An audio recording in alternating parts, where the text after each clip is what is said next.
స్వాత్మికుడా నవయుగ మేధో సైనికుడా సమయము తెలియని సేవకుడా యువ నవ్యాంధ్రకు ప్రగతిని చూకర సాధకుడా వైతాడికుడా ప్రతి ఇల్లు నిన్నే నిన్నే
Bravo, che sono? Questo, è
మాజీ శాసనసభ్యులు ఏది మందికి ఆహ్వానిస్తున్న స్వాగతం సుస్వాగతం.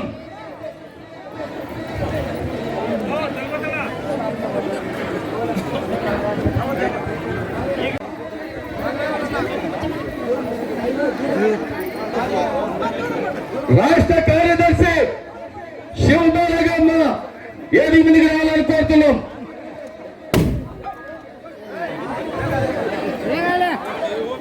నగరాధ్యక్షులు తెలుగుదేశం పార్టీ మారుతి కుమార్ గౌడ్ని ఏది ముందుకు రావాలని కోరుతున్నాం.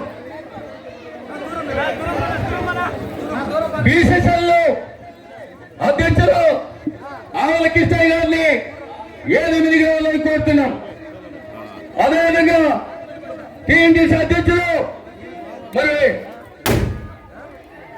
పోతుల లక్ష్మణ్ గారిని ఏది ముందుకు రావాలని కోరుతున్నాం.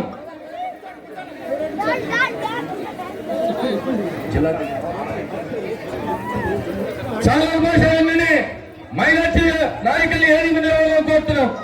అదేవిధంగా బ్రహ్మయ్య బీసీ నాయకులు ఏది ముందుకు రావాలని కోరుతున్నాం. అదేవిధంగా సీతలు లాయర్ గారిని ఏది ముందుకు రావాలని కోరుతున్నాం. అదేవిధంగా సర్లా గారిని మరి మాజీ కార్పొరేట్ని ఏది ముందుకు రావాలని కోరుతున్నాం. గంజి నాగరాజు గారిని బీసీసీఎల్ ఏది ముందుకు రావాలని కోరుతున్నాం. అదేవిధంగా పుల్లమ్మని ఏది ముందుకు రావాలని కోరుతున్నాం. వడ్డీ వెంకటేశు మరి నాయబ్రహ్మ సంఘం మల్లికార్జున ఏది ముందుకు రావాలని కోరుతున్నాం. చుట్టూ విచ్చేసిన ప్రతి ఒక్క తెలుగుదేశం పార్టీ కుటుంబ సభ్యుడికి పేరు పేరున వందనాలు తెలియజేస్తున్నాం. సాధికార అధ్యక్షులు వడ్డీ ఒందూరుని ఏది ముందుకు రావాలని కోరుతున్నాం. మన ఎస్సీసీఎల్ నగర అధ్యక్షులు తెలుగు యువత రాష్ట్ర నాయకులు మన బంగి నాగన్న గారి వేదిక మీద జయప్రదం కావడానికి అనంతపురం తెలుగుదేశం పార్టీ క్లస్టర్ ఇన్ఛార్జీలు ముఖ్యంగా చెప్పుకోదగిన వారు అందరూ కూడా ప్రతి ఒక్కరూ కూడా సహకరించడం వల్లనే ఈ కార్యక్రమం ఎంత పెద్ద ఎత్తున జయప్రదం అవుతోంది. అందుకనే ప్రతి ఒక్క క్లస్టర్ ఇన్ఛార్జికి కూడా పేరు పేరున ధన్యవాదాలు తెలియజేస్తున్నాం సోదరులారా. అదేవిధంగా తెలుగుదేశం పార్టీ యూనిట్ ఇన్ఛార్జీలు ప్రతి ఒక్క కష్టపడి పనిచేసినందుకే ఈ రోజు ఇంత పెద్ద ఎత్తున జేఏపీసీ కార్యక్రమం జయప్రదం అవుతోంది. అదేవిధంగా తెలుగు మహిళలు ప్రతి ఒక్కరూ కూడా పెద్ద ఎత్తున తరలి రావడం అనేది జరిగింది. అదే మన వెంకటేశ్వర గారి వేదిక మీదకి రావాల్సిందిగా కోరుతున్నాం. ప్రతి ఒక్కరికి కూడా పేరు పేరున ధన్యవాదాలు తెలియజేస్తూ ఈ కార్యక్రమానికి రాష్ట్ర ప్రధాన కార్యదర్శిగా మన దేవల్ల మురుగన్న గారు అప్పుడే పిలిచారు. మన రాష్ట్ర ప్రధాన కార్యదర్శి దాసరి శ్రీధరన్న గారు, అదేవిధంగా తెలుగుదేశం పార్టీ బీసీసీఎల్ రాష్ట్ర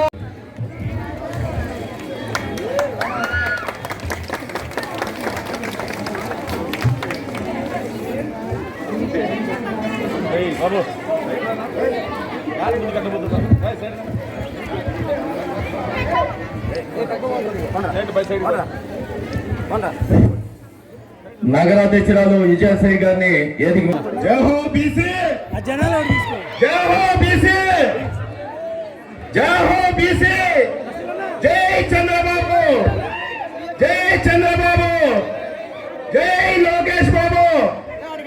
మన ప్రభాకర్ అన్న ముఖ్య అతిథిగా జై ప్రభాకర్ చౌదరి గారికి, జై ప్రభాకర్ చౌదరి గారికి. వినపల్లా మన అనంత వెంకటరామరెడ్డికి వినపడదు. ఇట్లా అసలే పెద్దలు నడిపి నరసింహన్న గారిని వేదిక మీదకి రావాల్సిందిగా కోరుతున్నాం. కృష్ణమూర్తి గారిని వేదిక మీదకి రావాల్సిందిగా.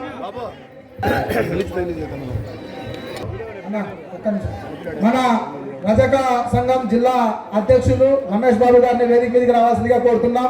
తెలుగుదేశం పార్టీ నగర ప్రధాన కార్యదర్శి అన్నగారు ముక్తియార్ అన్న గారిని వేదిక మీదకి రావాల్సిందిగా కోరుతున్నాం. నారాయణ స్వామి యాదవ్ అన్న పెద్దలు అన్నగారిని వేదిక మీదకి రావాల్సిందిగా తెలుగుదేశం పార్టీ జిల్లా అధికార ప్రతినిధి వేదిక మీదకి రావాల్సిందిగా ఆహ్వానిస్తున్నాం. అన్న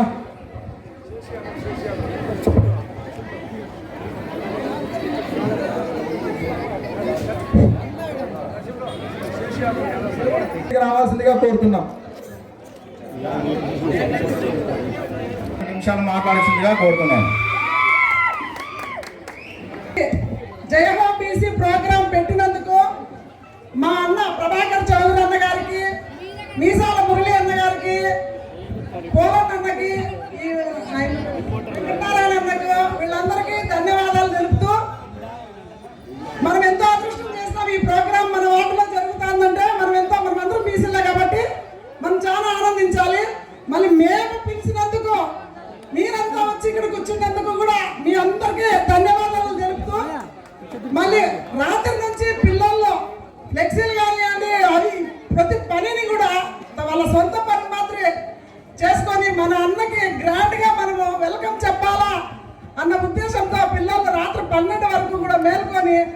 ప్రోగ్రామ్ని సక్సెస్ చేసినందుకు మా పిల్లలకు కూడా ధన్యవాదాలు. మళ్ళీ ఈరోజు బీసీ అంటే మన రాష్ట్రంలోనే బీసీలు అంటే ఒక గొప్ప పేరున్న వాళ్ళం, మనం గొప్ప స్ట్రెంత్ ఉన్న వాళ్ళము, అంటే జనాలు ఎక్కువ ఉన్న వాళ్ళము. గతంలో 2014 నుంచి జరిగిన ఎన్నికల తర్వాత చాలా ఇంపార్టెంట్ ఈ పార్టీకి కూడా. అలాంటి బీసీ సభని మా రోడ్లో పెట్టడం వల్ల అన్నకి చాలా కృతజ్ఞతలు చెప్పుకుంటాము. ఒక్కటన్నా ఈ 5వ రోజులో మ్యాక్సిమం అంటే మ్యాక్సిమం మొత్తం ప్రతి ఒక్కరికి 30,000 రూపాయల లోన్లు అనేది అనిగారిన వర్గాలకి అందరికీ మీ ద్వారా ప్రతి ఒక్క కుటుంబానికి అందినాయి అక్కడ మొత్తం అందరికీ బీసీ లోన్స్. ఇంకోటి బీసీ అనే కాదు ఎస్టీ ఎస్సీ మంత్రివర్యులు గౌరవనీయులు పెద్దలు మాన్య శ్రీ కాలువ శ్రీనివాసులు అన్న గారికి స్వాగతం సుస్వాగతం. జై హో బీసీ, జయశం. నారా చంద్రబాబు నాయుడు గారి నాయకత్వం, నారా చంద్రబాబు నాయుడు గారి నాయకత్వం, నారా చంద్రబాబు నాయుడు గారి నాయకత్వం, నారా లోకేష్ గారి నాయకత్వం, నారా లోకేష్ గారి నాయకత్వం, మన ప్రభాకర్ చౌదరి అన్న నాయకత్వం, మన ప్రభాకర్ చౌదరి అన్న నాయకత్వం.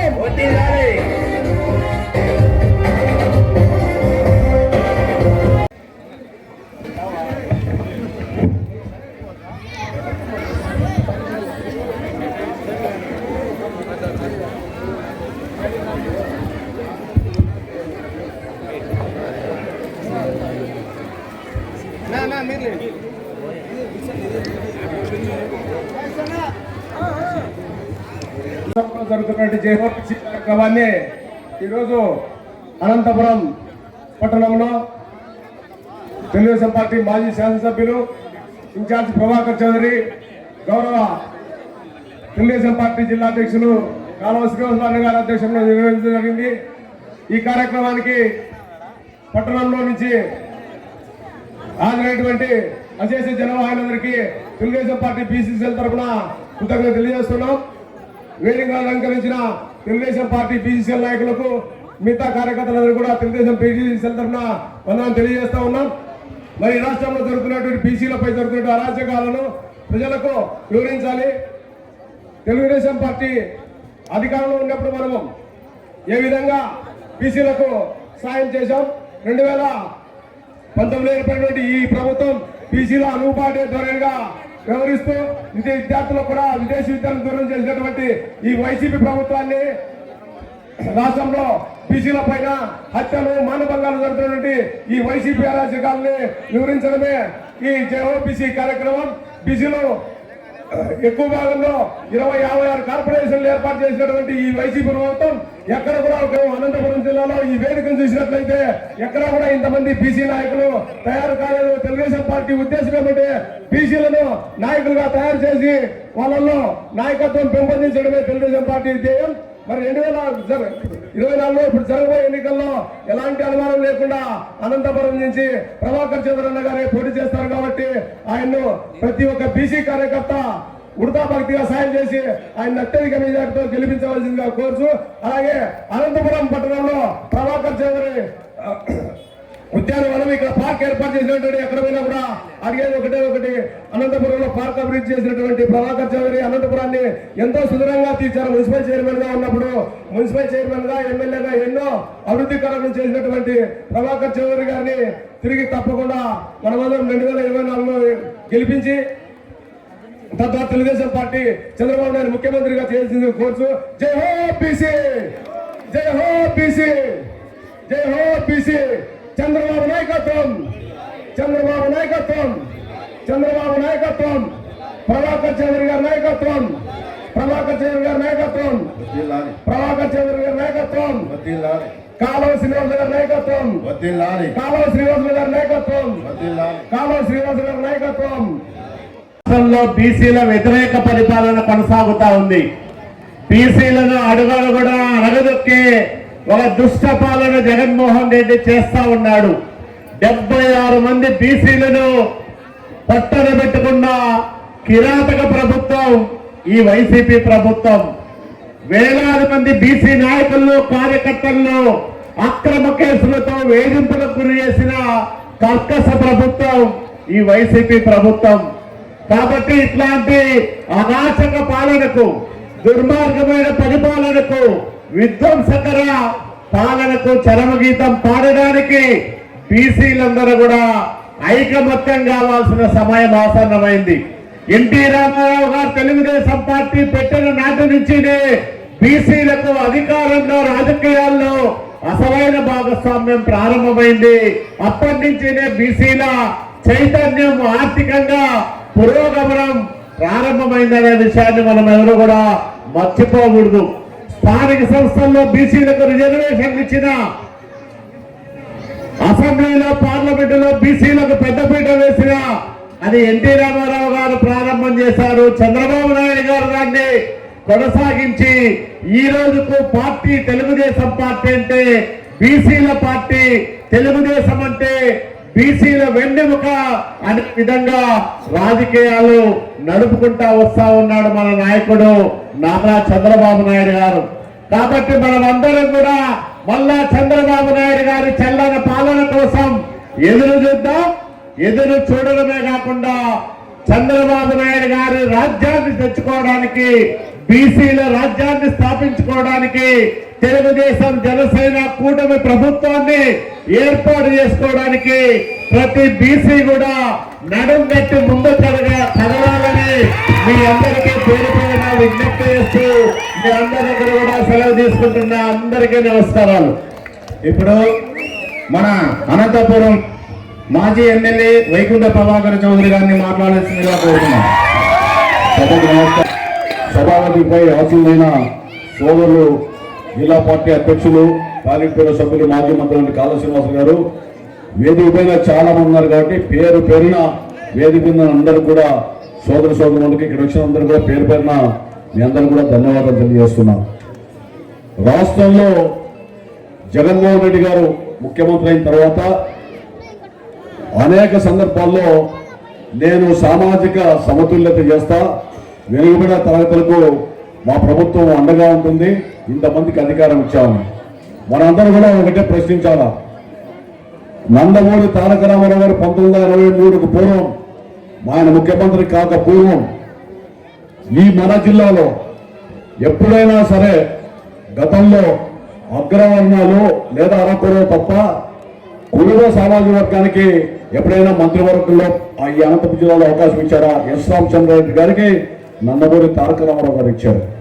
అదేవిధంగా ఆ రోజు జిల్లా పరిషత్ చైర్పర్సన్సే కాకుండా మిగిలిన మంత్రివర్గాల్లో కూడా అనేక సందర్భాల్లో రకరకాలుగా సామాజిక సమతుల్యం చూస్తే అగ్రవర్ణానికి అవకాశం ఇస్తే ఎప్పుడు చూసినా జిల్లా పరిషత్ చైర్పర్సన్ కమ్మారెడ్డి అనేటువంటి అగ్రవర్ణాలు మాత్రమే ఈ జిల్లాలో అయితే మొట్టమొదట ఆ రోజు లింగరాజు గారిని వాల్మీకి అధ్యక్షుడిగా అంటే రిజర్వేషన్ పెట్టి ప్రత్యక్ష ఎన్నికల్లో మరి ఆ రోజు బీసీకి ఇచ్చినటువంటి పని. అదేవిధంగా మండలాధ్యక్షులు, అదే మున్సిపాలిటీల్లో అన్ని సామాజిక వర్గాలు ఉండాలని స్థానిక సంస్థల్లో రిజర్వేషన్ కల్పించి అందరికీ అధికారంలో భాగం చేయాలనే లక్ష్యంతోనే ఈ తెలుగుదేశం పార్టీ శ్రీకారం చుట్టింది. చంద్రబాబు నాయుడు గారు ముఖ్యమంత్రి అయిన తర్వాత ఎప్పుడు కూడా ఊహించని రీతిలో మనం లోక్సభలో ఒక దళితుని, అదేవిధంగా అసెంబ్లీలో ప్రతిభాభారతి గారిని, అంతెందుకు ఎప్పుడు వాల్మీకి జిల్లాలో మంత్రిగా నేను ఎరిగి కానీ మీరు ఎరిగి కానీ ఎక్కడ చేయాల కాళ శ్రీనివాస గారిని తీసుకొని వచ్చి వాల్మీకి సోదరుని మంత్రిగా ఏర్పాటు ఇచ్చేటువంటి అవకాశం మీరేం ఇవ్వడం. తెలుగుదేశం పార్టీ బలహీన వర్గాలకి, దళితులకి, మైనార్టీలకి ఆయువు పట్టు, అసలు సామాజిక సమతుల్యత కోసం పోరాడిన నిర్మాణం పట్టినటువంటి పార్టీ, పోరాడిన పార్టీ, ఆ యొక్క బాటలో నడిచిన పార్టీ తెలుగుదేశం తప్ప ఇతర పార్టీలు కాదని చెప్పి ఆలోచించాలా. అంతెందుకు అనంతపురం నియోజకవర్గంలో మీరందరూ కూడా ఆలోచించండి. తెలుగుదేశం పార్టీ నందమూరి తారక రామారావు గారు, చంద్రబాబు నాయుడు గారు ఇద్దరు నేతృత్వంలో ఉంటే 3 పర్యాయాలు బలిజ సమాజ వర్గానికి అనంతపురం అసెంబ్లీ శాసనసభ టికెట్ ఇవ్వడం జరిగింది. 2 పర్యాయాలు మైనార్టీలకు ఇవ్వడం జరిగింది. ఎప్పుడైనా కాంగ్రెస్ పార్టీ నుండి ఒక అగ్రవర్ణం తప్ప ఎవరికైనా అనంతపురంలో సీట్ ఇచ్చారా? చరిత్ర ఒకసారి పరిశీలించుకోబోతున్నా. అంటే తెలుగుదేశం పార్టీలో అన్ని సామాజిక వర్గాన్ని కలుపుకొని పోవాలనేటువంటి లక్ష్యంతో, విధానాలతో, సిద్ధాంతాలతో పోయేటువంటి పార్టీ.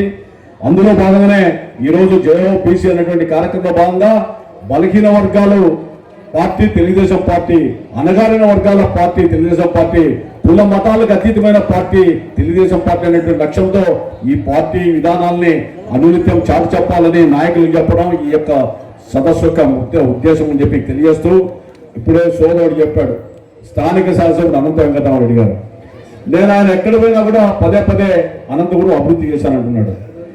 నేను ఆయన్ని సభావేదిక దగ్గర చాలాసార్లు అడిగా, ఏమన్నా మాట్లాడితే టాక్లా దగ్గర రోడ్డు వేసాను అంటున్నాడు, లేదంటే గుత్తి రోడ్లో రోడ్డు తీసుకొచ్చానన్నాడు. నీ జీవిత కాలంలో మీ తండ్రి గారు ఎంపీగా ఉన్నారు, నువ్వు కూడా ఎంపీగా 2-3 పర్యాలు ఉన్నావు. కేంద్ర నిధులు రాజశేఖర రెడ్డి గారు రాష్ట్రంలో ముఖ్యమంత్రి ఉంటే కాంగ్రెస్ రాష్ట్రంలో ఉంది, కేంద్రంలో ఉంది. సుభాష్ రోడ్డుకి గుత్తి రోడ్డుకి 4 లైన్ రోడ్ కావాలని చెప్పి ఎప్పుడైనా నీకు ఆలోచన వచ్చిందా గతంలో? ఈ రోజు కేంద్రంలో బీజేపీ ఉంటే, వైఎస్ఆర్సీపీ రాష్ట్రంలో ఉంటే నువ్వు ఢిల్లీకి ఒక రోజు పోలా, అసెంబ్లీలో ఒక రోజు మాట్లాడలా, ఒక ఫైల్ కదపలా, ఆ 2 రోడ్లు నేను తెచ్చానని చెప్పి చెప్తా ఉంటే వెంకయ్యనాయుడు గారిని గడ్కరీ గారిని కలిసి ప్రాధాయపడి అనంతపురంలో మేము ఆ రోడ్లు కావాలని చెప్తే ఎన్నికలు వచ్చాయి, టెండర్లు పిలిచారు. టెండర్లో కమిషన్లు కొట్టడానికి మాత్రం వాళ్ళకి అవకాశం వచ్చింది కదా తప్ప మళ్ళీ పైగా ఇవి చేశామని చెప్తున్నాడు. ఒకటే, ఈ 2 రోడ్లు పక్కన పెడదాం. మరి ఎప్పుడైనా మీకు అనంతపురంలో రోడ్లు వేయాలని ఆలోచన వచ్చిందా? ఎమ్మెల్యేగా చెరువు కట్ట మీద రోడ్డు నేనే కదా వేసింది. 4-5 నెలల్లో ఎన్టీఆర్ మార్కు తీసుకొని వచ్చి వాతూరుకి వేశాం. ఈ రోజు గుత్తి రోడ్డు డీజిల్ బంకు వరకు అక్కడ ఎన్టీఆర్ మార్క్ ఉంది. నేను మున్సిపల్ చైర్మన్ ఉన్నప్పుడు వేసిన ప్లాను 14 ఏళ్ళ తర్వాత నాకు మళ్ళీ అవకాశం వస్తే నేను ఎమ్మెల్యే తర్వాత మళ్ళీ రోడ్డు వేయించాం. అదేవిధంగా మీకు ఇక్కడ దగ్గరలో ఉన్నటువంటి సంజీవ్ రెడ్డి గారి ఇంటి ముందు ఉన్నటువంటి జన్మభూమి రోడ్డు, నేను ఆ రోజు జన్మభూమి రోడ్డు కావాలని చెప్తే నీలం సంజీవ్ రెడ్డి గారు మాజీ రాష్ట్రపతిగా నేను ఆయన ఇంటికి పోతే ఆ రోజు పరామర్శిద్దామని, నేను ముఖ్యమంత్రిగా అక్కడ రోడ్డు వేయాలనుకుంటే ఎవరు అడ్డపెట్టారో వేయలేకపోయాను, వాస్తులు బాగుంటుందని నువ్వు జయించగలవు శభాష్ అని చెప్పి సంజీవ్ రెడ్డి గారు కూడా మెచ్చుకున్నారు. అదేవిధంగా 8 రకాలుగా అనంతపురంలో అభివృద్ధి చేశాం. అంతెందుకు, ఆయన ఇంటి పక్కన ఒక పేకాడ్ క్లబ్ ఉండేది ఆంజనేయ స్వామి గుడి దగ్గర. ఎప్పుడూ మందు ప్రియులు అడుగుతారు, పేకాడ్ ఆడుతూ ఉంటారు. నేను ఎమ్మెల్యేగా ఆలోచించా, ఇది బిల్డింగ్ ఎవరో రాజకీయ నాయకులు కబ్జా చేస్తారు, ఒక మంచి మ్యూజియం చేద్దామని చెప్పి టూరిజం డిపార్ట్మెంట్కి ఇచ్చి దాన్ని ఎన్టీఆర్ కల్చరల్ మ్యూజియం కింద ఏర్పాటు చేశాం. ఆ ఇంటి పక్కన కంప చెట్లు ఉంటే పార్క్ పెట్టి జిమ్ములు పెట్టాం. అంతెందుకు, ఎప్పుడైనా నీ యొక్క తండ్రి హయాంలో కానీ నీ హయాంలో కానీ అనంతపురానికి ఒక పెద్ద పార్కు కావాలని ఆలోచించావా?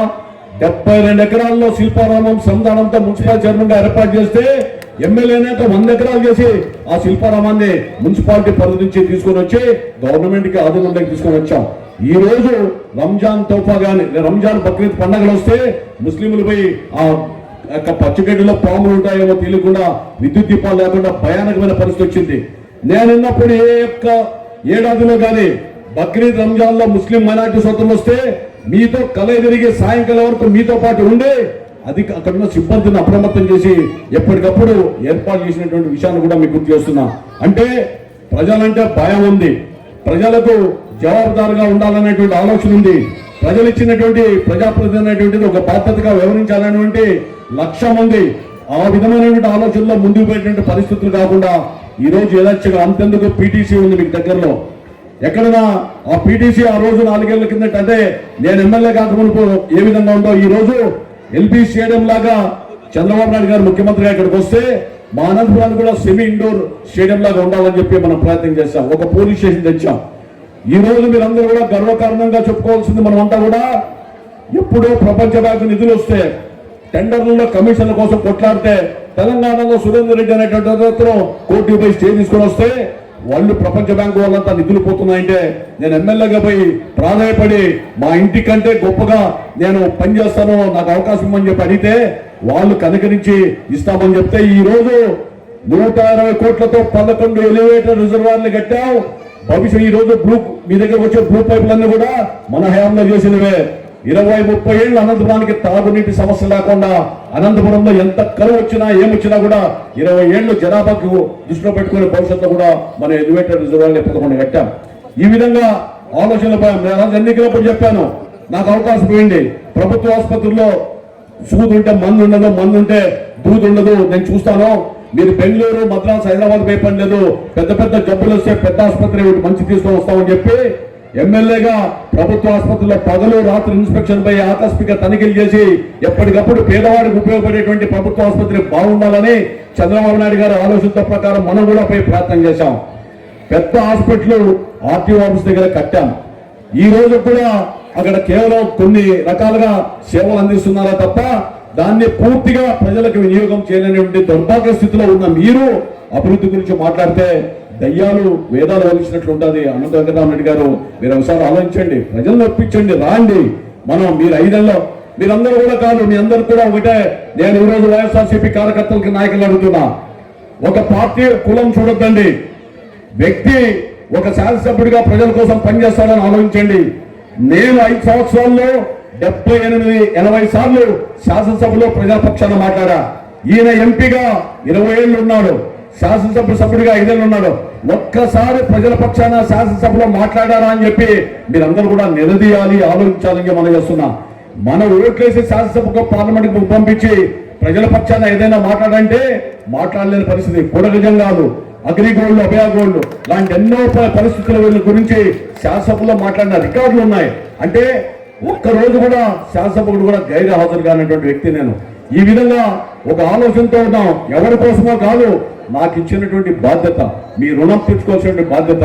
అందుకనే ఇప్పుడే చెప్పారు, లోన్లని చంద్రబాబు నాయుడు నేతృత్వంలో ఆదరణ పథకాలు కావచ్చు, బలహీన వర్గాలను ఆర్థికంగా ఎదగడానికి దోహదపడేటువంటి అనేక సంక్షేమ కార్యక్రమాలతో పాటు ప్రతి వారికి ఇల్లు ఉండాలని చెప్పి రకరకాల ప్రయత్నం చేస్తుంటే ఈ పెద్దలు చెప్తా ఉన్నారు, ఎక్కడో ఇల్లు ఇచ్చాం, సెంటు స్థలం ఇచ్చామని. ఆ సెంటు స్థలాల్లో ఎవరన్నా పోయి కాపురాలు ఉండడానికి వీలుందా? అనంతపురంలో ఎమ్మెల్యేగా నువ్వు ఎన్ని పట్టాలు ఇచ్చావు? 5 ఏళ్లలో పట్టాలు ఇచ్చాం, అంతకుముందు పట్టాలు ఇచ్చాం. ఎప్పుడు కూడా పట్టాలు ఇవ్వలేనటువంటి దశాబ్దాల తరబడిన చోట కూడా తీసుకొని పోయి పట్టాలు, దీపావళి పట్టాలు మనం ఇచ్చాం. మరి ఈ రోజు టిట్కో ఇల్లు ఏమయ్యాయి? 6,000 ఇల్లు మళ్ళీ అడిషనల్ గా 3. ఆ రోజు హౌసింగ్ మంత్రిగా కాలుష్యం రాసుకుంటే నేను ఒత్తిడి తెచ్చి మాకు ఇల్లు కావాలని చెప్పి తీసుకొని వచ్చాం. ఈ రోజు 500, 2,500, 15,000, 25,000 కట్టి బ్యాంకుల్లో లోన్ తీసుకుంటే మీరేమో కంతులు కట్టమని చెప్పి నోటీసులు వస్తున్నాయి. ఆ ఇల్లు మాత్రం ఇంతవరకు ఇవ్వడం. అది ప్రజాధనం కాదా? ప్రజల యొక్క సొమ్ము కాదా? దాన్ని దుర్వినియోగం చేసే హక్కు హనుమంత వెంకటరామరెడ్డి గారు మీకు ఎవరు ఇచ్చారు? ఈ విధంగా ఆ రోజు చెప్పాడు 6 నెలల్లో అండర్ గ్రౌండ్ నేను తీసుకొని వస్తానని. మరి 6 నెలలు కాదు, ఎన్ని ఏడాదులు గడుస్తూ ఉంది, అండర్ గ్రౌండ్ డ్రైనేజ్ ఊసి ఎత్తలేదు.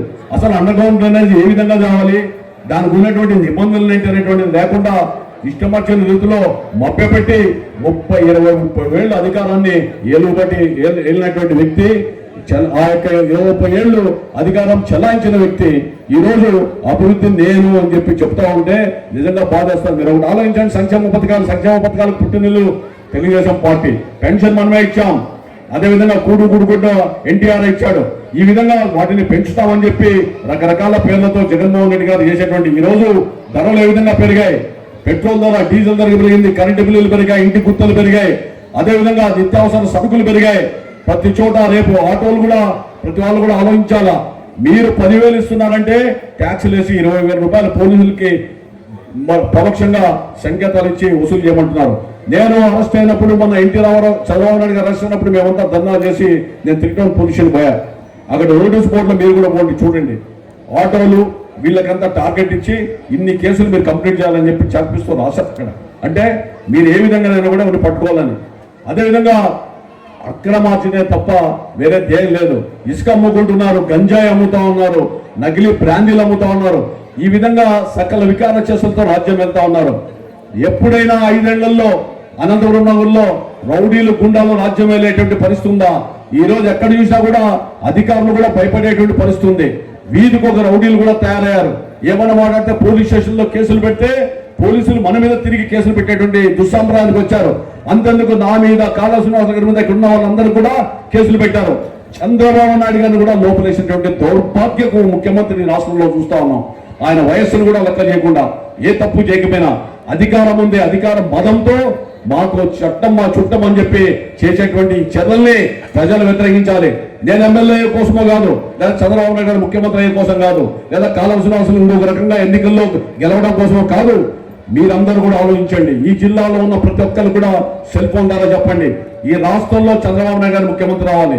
ఆయన కోసం కాదు, మన కోసం ఒక స్వేచ్ఛ వాయువు ఇచ్చేటువంటి ప్రభుత్వం రావాలి. అదేవిధంగా ఏదైనా అడగడానికి స్వేచ్ఛగా మనం ప్రశ్నించడానికి హక్కు ఇచ్చేటువంటి ప్రభుత్వం చంద్రబాబు నాయుడు ప్రభుత్వం. ఆ విధంగా మన స్వేచ్ఛను అరింపజేసేటువంటి ఈ ప్రభుత్వం కంటే మరి నియంత్ర ప్రభుత్వం మంచిదా అని చెప్పి ప్రశ్నించాలని కోరుకుంటూ, రాబోయే కాలంలో తప్పకుండా ఏ ఉద్దేశంతో అయితే చంద్రబాబు నాయుడు గారు ముఖ్యమంత్రి కావాలని చెప్పి మీరు పరితపిస్తున్నామో అలా ఆగిపోయినటువంటి పనులు ఏవైతున్నాయో వాటన్నిటిని కూడా మనం తిరిగి పూర్వవైభవం తెద్దాం. ఇది ప్రజాప్రభుత్వంగా భవిష్యత్తులో ఏర్పడుతుంది. ప్రజాప్రభుత్వంగా మనందరూ కూడా దాంట్లో భాగస్వాములు అవుతామని చెప్పి కోరుకుంటూ ఈ యొక్క కార్యక్రమాన్ని ఈరోజు ఈ విధంగా ఏర్పాటు చేసిన నిర్వాహకులందరూ కూడా పేరు పేరున అభినందన తెలియజేసుకుంటూ సెలవు ఇస్తున్నాను. జై హింద్.